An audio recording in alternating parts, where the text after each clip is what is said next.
طالبانو یو ځل بیا هند ته د عبدالله د تلو مخه ونیوله. ګرانو لیدونکو ستړي مشئ.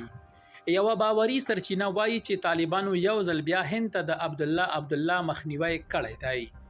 یوې سرچینې د خالي پر ورځ د زمري پر 8 له 8 ورځپاڼې سره په خبرو کې وویل چې عبدالله یوه اونۍ مخکې غوښتل هند ته لاړ شي.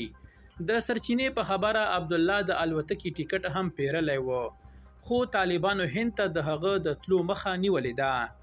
داسې ښکاري چې عبدالله یو ځل بیا په لنډمهاله توګه له هیواده بهر له تلو څخه بډن یا منع شوی دی.